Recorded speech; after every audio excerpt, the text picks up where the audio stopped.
자, 고통스러운 감각이 정지되는 원리를 좀 설명을 드리도록 하겠습니다. 명상을 하는 주된 목적이 고통으로부터 자유로워지기 위한 것이기 때문에 그러려면 고통스러움을 고를 직접 관찰해 볼 필요가 있을 겁니다.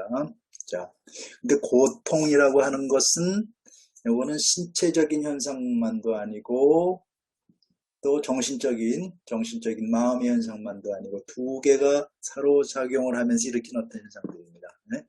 그래서 이 신체의 작용도 관찰해야 되고 정신의 작용도 관찰해야 되고 할 필요가 있습니다. 네? 그래서 이거를 체계적으로 만들어 놓은 게 이제 대념적용 경전의 신수, 신법, 사념처, 신수, 몸에서 일어나는 현상들, 마음에서 일어나는 현상들을 아주 꼼꼼하게 체계적으로 관찰하는 그런 명상법이 고안이 됐는데, 그게 이제 사념처라고 가르쳐주죠. 이제 미얀마 비파사나 센터 가면 그 사념처를 차근차근 다 따로따로 관찰해서 이렇게 하는 그런 수행을 하게 됩니다. 네, 그렇게 하면은 이제 좋겠지만은 시간이 너무 많이 걸리고 저희 같은 이제 제과자들한테는 여러 가지 어려움들이 있기 때문에 자, 그거를 좀 쉽게 관찰하는 그런 방법을 생각해야 되는데 가장 좋은 대상 중에 하나가 신체 감각입니다. 신체 감각, 몸에서 느껴지는 감각들, 이거를 빨리 전문용어로 베다나라고 그럽니다. 베다나, 수라고 부터 한자로 수 이렇게 번역하게 되는데, 여기 얼굴 한번 만져보실까요? 살짝 꼽아집어 보실까요? 이렇게 만지면 이렇게 손에 잡히는 게 있는 게 요게 물질입니다. 신체고. 하면 여기 속에서 어떤 느낌이 있죠? 느낌이 있고, 그게 수입니다. 그게 느낌이고, 신체 감각이고, 속에서 알아차리고 있을 겁니다. 그게 이제 마음 작용인데, 식작용인데, 자, 여기 신체 감각을 요걸 주대상으로 관찰하면 여기는 그 물질과 정신이 딱 접촉해서 만나는 지점입니다. 그걸 주대상으로 관찰하는 명상입니다.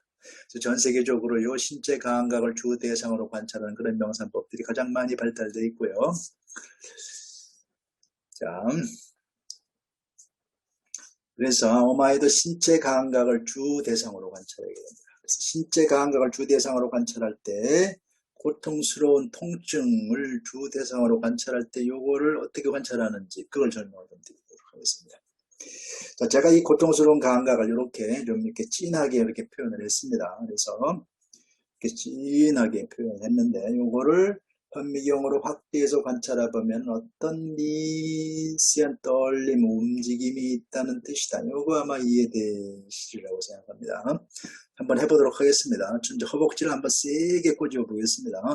허벅지를 세게 꼬집으면 상당히 통증이 아픈 느낌이 있을 겁니다. 통증 하는데 그 부위를 현미경으로 크게 확대해서 관찰해 보면 거기에 어떤 미세한 떨림, 움직임이 있을 뿐이다. 이렇게 미세한 진동이 있을 뿐이라는 거죠. 근데 그 미세한 진동을 자세하게 섬세하게 이렇게 관찰해내지 못하면은 그러면 마음에서 어떤 현상이 일어나면 이게 붙어버립니다. 떡이 돼버립니다. 이렇게 떡이 돼서 인식해버려요. 떡이 돼서 이렇게 붙어서 인식해버린 게 그게 바로 이겁니다. 그게 고통스러운 느낌입니다. 자, 그렇다면은 이거로부터 자유로워지려면 어떻게 해야 될까요? 이 떡이 돼 있는 것을 자세히 관찰해서 미세한 떨림일 뿐이구나, 미세하게 진동하는 현상일 뿐이구나, 미세하게 변하는 현상일 뿐이구나를 관찰해서 이해해야 됩니다. 네. 이게 관찰이 된다는 것은 더 이상 이 느낌, 마음이 이렇게 해석을 못한다는 뜻이죠. 자, 그러니까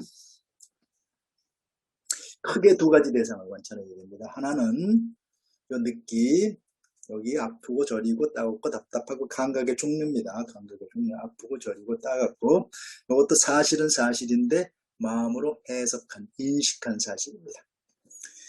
두 번째는 뭘 관찰해야 되냐? 있는 그대로의 사실을 관찰해야 됩니다. 보통 떨림, 변화라고 말하는 진동하고 있는, 떨리고 있는 그 사실을 그걸 관찰해야 됩니다. 그러니까 크게 두 가지 대상을 항상 관찰해야 됩니다. 오마이 명상 공식이요, 감각의 종류와 변하는 사실을 알아차리면서, 있는 그대로 알아차리면서 평정심을 유지하는 이게 공식입니다. 다시 한번 감각의 종류와 변하는 사실을 있는 그대로 알아차리면서 평정심을 유지하는 겁니다. 자, 이렇게 평정심을 유지하고 있는 그 순간이 바로 깨달음의 불씨, 해탈의 불씨가 켜지고 있는 순간입니다. 자, 보면 이렇게 미세한 떨림이 있다는 것이 지금 관찰이 된다는 것은, 고통스러운 현상이, 고통스러운 느낌이 이 어떤 덩어리가 아니고, 미세한 떨림일 뿐이 내가 이해되기 시작한 겁니다. 그게 이해된 겁니다. 예? 그게 이해가 돼서 고통스러운 느낌으로부터 벗어난 겁니다. 그 순간 벗어난 겁니다. 해탈. 그걸 바로 해탈이라고 합니다. 해탈을 거창하게 생각하는 경향들이 있는데 그 순간이 바로 해탈하는 순간입니다. 제가 이거를 불씨라는 표현으로 많이 합니다. 해탈의 불씨라고 많이 표현을 하는데 그 순간이 바로 해탈의 불씨가 켜지고 있는 순간입니다. 제가 이걸로 많이 비유를 하는데 여러분들이 불씨를 크게 키우려면은 조그맣게라도 반드시 불씨가 필요할 겁니다.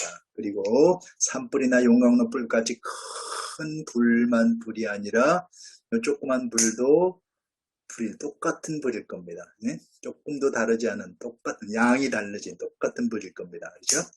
자, 깨달음도 그거하고 마치 유사하다는 거죠. 네? 그래서 여기 깨달음을 얻으려면 깨달음을 큰 깨달음, 큰 해탈의 경지로 가기 위해서는 지금 당장 체험하고 있는 그 작은 깨달음의 불씨, 해탈의 불씨, 그거를 켜서 그거를 점점 키워갈 필요가 있습니다. 자, 그래서 보통 이제 크게 두 가지가 중요합니다. 하나는 뭔가 불을 크게 키우려면 불씨가 꼭 필요하겠죠. 불씨가 없이는 아무리 노력해도 불을 크게 키울 수는 없을 겁니다. 첫 번째, 불씨를 꼭 키워야 됩니다. 켜야 됩니다. 그리고 두 번째는 불이라고 하는 사실을 인정해야 됩니다. 이게 불이 맞구나. 네?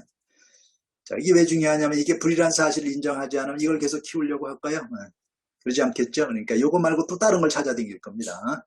그러면 평생을 노력하더라도 결코 이거를 크게 키울 수는 없을 겁니다. 그거하고 좀 비슷비슷합니다.